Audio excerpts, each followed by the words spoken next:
Students, मैंने आपको joint Hindu family के बारे में बताया था। हमारा जो अगला फॉर्म्स ऑफ बिजनेस ऑर्गेनाइजेशन था वो ज्वाइंट हिंदू फैमिली बिजनेस। लेकिन ज्वाइंट हिंदू फैमिली के बारे में बताया था कि ज्वाइंट हिंदू फैमिली वो फैमिली होती है जिसमें एक ही पूर्वज के वंशज जो हैं आगे ज्वाइंट के रूप में रहते हैं, इकट्ठे रूप में रहते हैं। और उसमें सारे के सारे पुरुष और साथ में साथ जो अविवाहित लड़की है या कोई महिला है जो विडो है वो उसके मेंबर्स माने जाते हैं। तो इस तरह से अब आती है बात what is joint Hindu family business.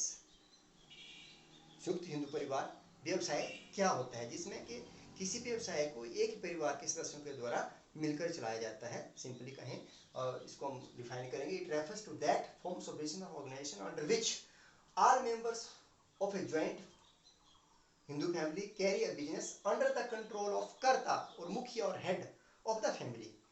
घर का जो सबसे बड़ा होता है, मुखिया होता है, उसको कर्ता के नाम से जाना जाता है। उसके नियंत्रण में उस व्यवसाय को सभी सदस्य उसमें भाग लेते हैं। तो इस प्रकार के व्यवसाय को संयुक्त हिंदू परिवार व्यवसाय कहलाया जाता है। अब जो कर्ता होता है वो सारे के सारे डिसीजन लेता है व्यवसाय को कैसे चलाना है।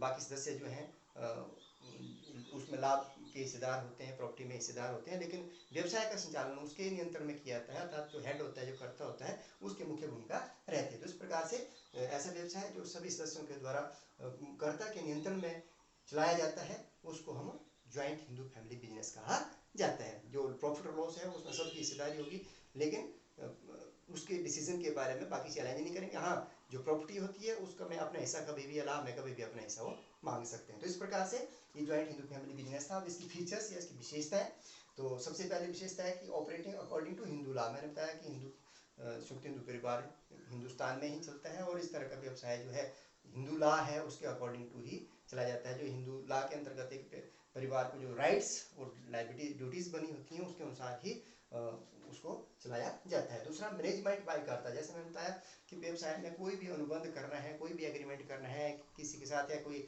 डिसीजन लेना है व्यवसाय के बारे में, वो सारा का सारा जो घर का मुखिया होता है जिसको कर्ता के नाम से जाना जाता है उसके द्वारा किया जाता है। व्यवसाय का प्रबंध जो है, संचालन जो है उस व्यवसाय का मुख्य के द्वारा ही किया जाता है और बाकी सभी सदस्य उसके नियंत्रण में काम करते हैं। तीसरा, लिमिटेड लायबिलिटीज।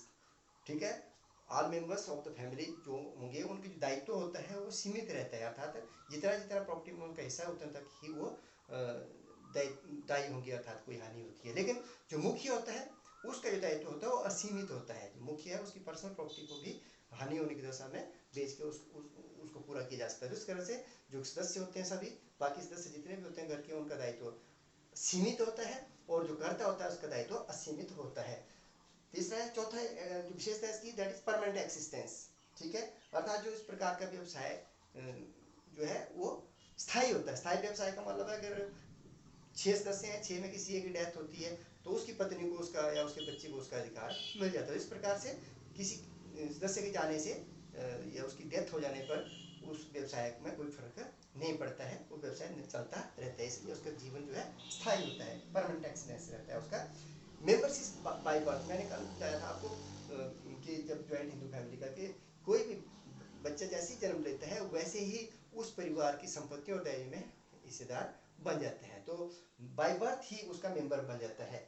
और इसमें मोस्ट प्रोबेबली एक बड़ी जरूरी बात है कि इसमें मेल सदस्य ही बिजनेस में भाग लेते हैं। अगर किसी मेल की डेथ हो जाती है तो उसके बदले में उसकी जो विडो वाइफ है उसको वो अधिकार मिल जाता है व्यवसाय चलाने का। इस तरह से मेंबरशिप बाय बर्थ हो गया।